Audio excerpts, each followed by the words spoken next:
ነስተልን አድማጭ ተመልካቾቻችን እንደምን አላችሁ እንደምን አረፈዳችሁ እንደምን አመሻችሁ በእያላችሁበት የሰዓት አቆጣጠር ዕለታዊ አበይት ጉዳዮች የተሰኘው መርሃ ግብራችን አሁን ጀመረ። እስከ ፕሮግራማችን ፍጻሜ ድረስ አብራችሁ እንድትቆዩ በአክብሮት እንጋብዛለን።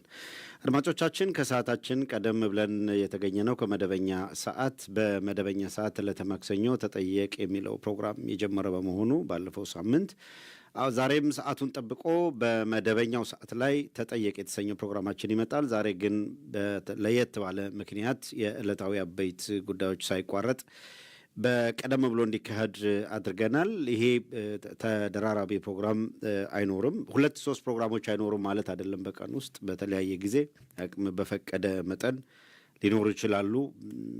እዚህ ላይ ምንም ማለት አልችልም። ነገር ግን ዛሬ እንደምታውቁት የምርጫ ዋዜማ ነበረ። በዋዜማው የነበረውን ሁኔታ ዘግበናል። በምርጫው ሰዓት ወይም ዕለት ያለውን ሁኔታ ዘግበናል። አሁን ደግሞ ምርጫ አድርገናል ከሚለው ድራማ የማግስት በትላንትናው ዕለት መረጃዎቹን በሰዓቱ አድርሰናቸዋል። በዛሬው ዕለት ያሉ ሁኔታዎችን መረጃውን ለማቀበል ነው የመጣ ነው። ውይይት የምናደርግበት ርዕሰ ጉዳይ የምርጫው ድራማ ክሽፈትና በውድቅት ሌሊት ለግምገማ የተቀመጠው የአብይ ቡድን በአማራ ክልል ተጠናክሮ የቀጠለው ፍልሚያ በሚል ርዕሰ ጉዳይ ቆይታ እናደርጋለን። አድማጮቻችን በመላው የአማራ ክልል ባለፉት 5 ቀናት ከታወጀው የእንቅስቃሴ ገደብ ጋር ተያይዞ ማህበረሰቡ የማንን እንደሚያደምጥ በሚገባ ተረድቶ ሲያበቃ ምንም አይነት እንቅስቃሴ ከማድረግ ራሱን ገድቦ ውሏል። የአብይ አገዛዝ በተወሰኑ እቆጣጠራቸዋለሁ በሚላቸው ቦታዎች ላይ ያውም በከፍተኛ የሰራዊት አጀብ ምርጫ የሚመስል ሰልፍ ያለ የሚመስል ድራማ ለመስራት ሙከራ አድርጎ ነበረ። እምብዛም ውጤት ያመጣለት አይደለም። እንደምታውቁት በተለይ ደግሞ የቢጫ ቀጠና ሲል የሰየማቸውና በእነዚያ ቀጠናዎች ላይ ልክ አረንጓዴ ባለው ከተማ ላይ ዋና ከተማ ላይ ብቻ እሰራለሁ ያለውን ድራማ ለመስራት ያደረጋቸው ሙከራዎች ሙሉ በሙሉ ይሄም የሆነበት ምክንያት ጎንደር፣ ጎጃም፣ ሸዋ፣ ወሎ በአራቱ ማዕዘን የተቀናጀ እንቅስቃሴ በማድረግ የአብይ አህመድን የድራማ እንቅስቃሴ ሊያከሽፍ የሚችል እርምጃ በመወሰዱ ምክንያት የተፈጠረ ነው።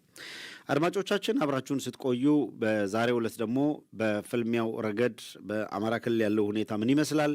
የምርጫ ጨዋታው ክሽፈትስ በነ አብይ ጓዳ ምን ፈጠረ? የካድሬዎች ሮሮና እየየስ ከግምገማው ጋር ተያይዞ እንዴት እንደዚህ አይነት ሁኔታ ሊፈጠር ቻለ የሚለው እናነሳለን። መጻኢ ጊዜው አሁን ግልጽ እየሆነ መጥቷል። እንግዲህ በተደጋጋሚ እየተነሳ እንዳለው እንዲህ ያለ ኢታማኒ የሆነ እምነት የታጣበት በካድሬና በካድሬ መዋቅር ሆይታ መንግስት ነኝ ብሎ ማወጅ ይቻላል። ነገር ግን ፕራክቲካሊ ህብረተሰቡን ልብ ገዝቶ መንግስት ሆኖ መቀጠል የሚቻልበት እድል አለ ወይ ነው ጥያቄው። ይሄንንም እናነሳለን። በዚሁ አጋጣሚ ባለፉት 3 ቀናት እጅግ በጣም አሳዛኝ በሆነ ሁኔታ በአርሲ ኦርቶዶክሳውያን ከባድ ጭፍጨፋ እየተፈጸመባቸው ነው የሚገኙት። ቅርስ እየወደመ ነው። አብያተ ክርስቲያናት እየተቃጠሉ ነው። ይሄንን በተመለከተ የአገረ ስብከቱ ሊቀ ጳጳስ አገም ጠቀም የሆነች መግለጫ መሳይ ነገር አውጥተዋል። ብዙ እዛ ላይ ጊዜ ማባከን አስፈላጊ አይደለም። መረጃው ለህዝብ እስከደረሰ ድረስ መላው ህዝባችን ግን በኦርቶዶክሳውያን ላይ በተለይ በኦርቶዶክሳውያን ላይ ምን እየደረሰ ነው የሚለውን በሚገባ እንድታዩት እንድትቃኙት የሚያደርግ ይመስለኛል። እዛ ላይ ትኩረት ሰጥተን ማየት የሚገባ እናያለን።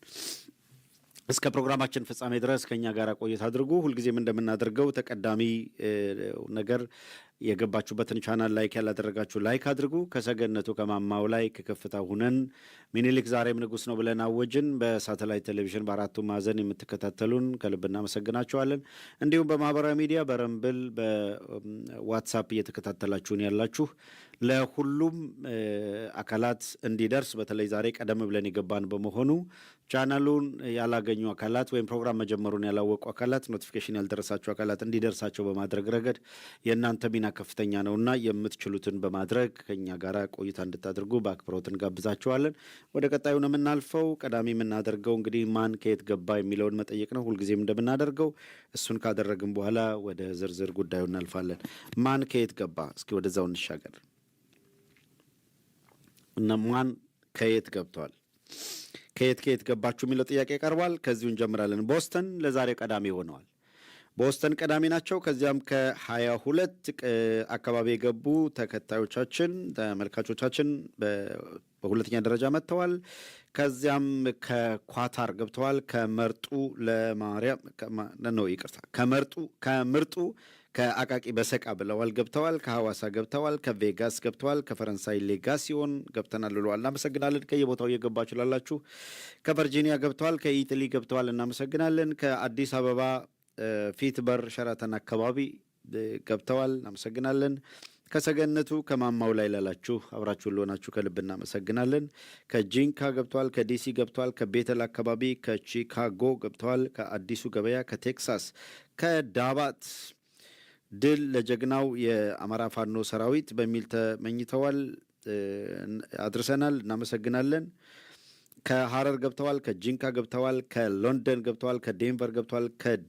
ከከሚሴ ገብተናል ብለዋል። እናመሰግናለን። አብራችሁን ስለሆናችሁ ከልብ ነው የምናመሰግነው። ከጃቴ ኪዳነ ምሕረት ገብተናል ብለዋል። ከሲያትል ገብተናል ብለዋል። ከአዲስ አበባ ከየካባዶ መሐመድ አወል አፋር ክልል ከጭፍራ አካባቢ እየተከታተልናችሁ ነው ብለዋል። እናመሰግናለን። ከአዲስ አበባ ከጎተራ ገብተናል ብለዋል። ከላፍቶ ሚካኤል ከባሌ ጎባ ገብተናል ብለዋል። ከዲላ ገብተዋል። ከዱባይ ገብተዋል። ከጃዊ አካባቢ ከኮተቤ ከባልቲሞር አለን ብለዋል። ከአዲሱ ገበያ ገብተዋል። ከታጂኪስታን ምንድን ነው ካዛኪስታን ነው እንግዲህ ሊኖር ይችላል እንደዛ የሚል ነው። ከዛ ገብተናል። ከጅማ አካባቢ ገብተናል ብለዋል። ከቤሩት ከአያት ከ22 ከሎስ አንጀለስ ገብተናል ብለዋል። ከየአካባቢ የገባችሁ እየተከታተላችሁ ላላችሁ እጅግ በጣም አብዝተን ከልብ እናመሰግናለን። ከቤሩት ገብተዋል። ከኮልፌ ገብተዋል። ከሚኒሊክ ዛሬም ንጉስ ነው ብለዋል። ካራዎች ገብተዋል አለን። ከሐረር ብለዋል። ሐረሮች እናመሰግናለን ስለገባችሁ እየተከታተላችሁን ስለሆናችሁ ከልብ እናመሰግናለን። ሁሉንም ነገር ጠርቻለሁ፣ እቀጥላለሁ። ከአየር ጤና ገብተዋል። ከመራዊ ገብተዋል። ከቤተል አካባቢ አለን ብለዋል። ከመራዊ ገብተዋል። ከየቦታው የገባችሁ ላላችሁ እናመሰግናለን። ስለምትከታተሉን ሁልጊዜም ደስ ይለናል። እስከ ፕሮግራማችን ፍጻሜ ድረስ ከኛ ጋር ቆይታ አድርጉ። የገባችሁ እና ሼር ያላደረጋችሁ ሼር ብላችሁ የቀጥታ ስርጭት ጀምሯል ብላችሁ በፌስቡክ ገጻችሁ ላይ ያለጠፋችሁ ለጥፉት። በፌስቡክ ገጻችሁ ላይ ያለጠፋችሁ ከኮዬ ገብተዋል። ከአየር ጤና መራዊ፣ ከፓሪስ፣ ከጎንደር፣ ከአዲሱ ገበያ አካባቢ፣ ከድሬዳዋ፣ ከላፍቶ አካባቢ፣ ከሐዋሳ፣ ከመቀሌ፣ ከወራቤ ከየአቅጣጫው ገብተዋል። ይሄ የአብይ ካድሬ ብርድ የሚለው ካድሬ አለ። አሁን ብርዱ ጨምሯል። የበለጠ የቆያችሁ በሄዳችሁ ቁጥርና ትላንትና ያላነሳናቸው እናነሳለን። ያልተጠቀሱ ማስረጃዎቹንም እየጠቀስን እንሄዳለን። ያላያችኋቸውን አንዳንድ ቪዲዮዎችም እንድታያቸው እናደርጋለን። በጣም አስገራሚ ሁኔታዎች አሉ። በነገራችን ላይ 4 ኪሎን በጣም ድንጋጤ ውስጥ የከተተው በተለይ ከሪሞት ኤሪያ የምርጫ ድራማቸውን እንቅስቃሴ እያንዳንዷን እንደ ፊልም አክተር የሚተውኗትን ጭምር በዝርዝር ይዞ የሚመጣ ማስረጃ ይኖራል ብለው አለመገመት። ያው መቼም ፖለቲካሊ ድንቁርና በጣም መጥፎ ነው። ራሳቸውን ብቻ ስለሚያዳምጡ ሌላው እንዲህ ያለ ፖቴንሻል ይኖረዋል ብለው አለመገመት አለ። ከትግራይ ገብተናል ብለዋል። ከሴንሴናቲ ገብተናል ብለዋል። ናዶ እኔን ገብቻለሁ ብለዋል።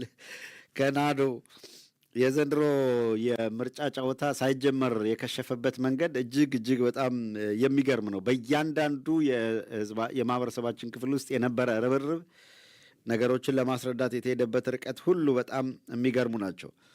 ከ22 ገብተዋል።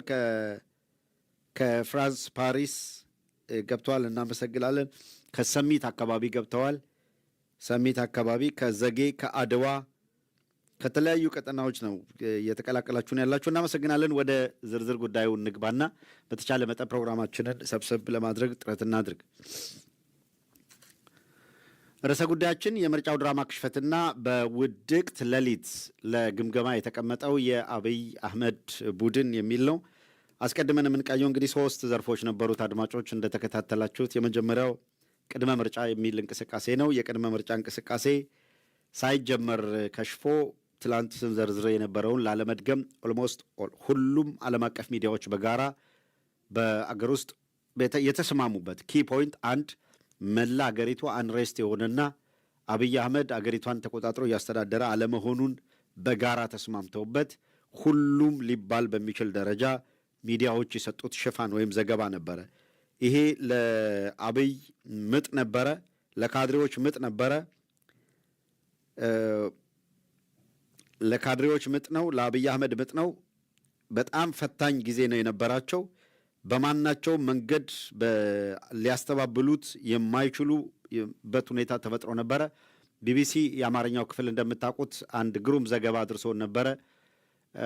የቢቢሲ አማርኛው ክፍል፣ የቢቢሲ እንግሊዝኛው ክፍል አንድም የቀረ የሚዲያ ዘርፍ ያለ አይመስልም። ቢቢሲ ትላንትና ያነሳ ነው፣ ዘ ኢኮኖሚስት፣ ሮይተርስ፣ ፎረን አፌርስ፣ አልጀዚራ፣ ብሉምበርግ፣ ኔዘርላንድ ሚዲያ፣ አፍሪካ ፖስት፣ ዴሞክራሲያ ጆርናል፣ አፍሪካ ኒውስ፣ ዘ ኮንቨርሴሽን፣ ኢትዮጵያን ኢንሳይት፣ ዶቼ ቬሌ፣ ፍራንስ 24 ከዓለም አቀፍ ተቋማት እንደ አምነስቲ ኢንተርናሽናል ኤንድ አፍሪካን ኢንቴሊጀንስ የመሳሰሉት የአፍሪካን ኢንቴሊጀንስ ሚዲያ ዘርፍም ላይ በጣም በርካታ ነገሮች ነው ያነሱት።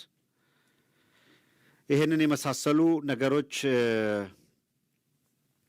በጣም በብዛት በምንፈልገው ርቀት ሂደንባቸው ነበረ። አስገራሚ ሊባል በሚችል መልኩ ዓለም አቀፍ ሚዲያዎች አድሬስ አድርገው ዘገባው ለሚመለከተ ሁሉ ደርሷል እንደምታውቁትና ይሄን በተመለከተ የምናነሳላችሁ ይኖራል። እስከ ፕሮግራማችን ፍጻሜ ድረስ ከኛ ጋር ቆዩ።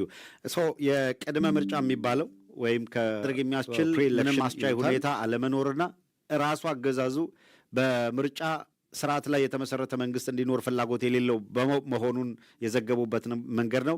እንዳውም ዘ ኢኮኖሚስት አልቲሜትሊ የአብይ አህመድ ፍላጎት የኢምፔሪያል ስርዓት ኖሮ ንጉስ ተብሎ መኖርን ነው፣ እንደ እናቱ ጥንቆላ ማለት ነው። በእናቱ ጥንቆላ ላይ ተመስርቶ ኢትዮጵያ ውስጥ እንደገና ሰባተኛ ንጉስ አድርጎ ራሱን የመሾም ፍላጎትና ስዩም እግዚአብሔር ተብሎ ምርጫ የሚባልም የሌለበት አልፋና ኦሜጋ ሆኖ የመቀጠል ፍላጎት አሳይቷል። ይህም በተመለከተ ዓለም የአካሄዱን አይቶ ሲያወግዘው ቆይቷል። ሌላው በሁሉም አቅጣጫ በእያንዳንዱ ክልል ወይም ብሔረሰቦች አካባቢ የተፈጠረው ስጋትና ስጋታቸውም ተጨባጭ መሆኑ ነው። ከሀገር ውስጥ ከሎካል አንጻር በአንድ በኩል የኦህዴድ ስርዓት መላ ሀገሪቱን የይገባኛል ጥያቄ ያቀረበና ሌሎቹን የመጨፍለቅ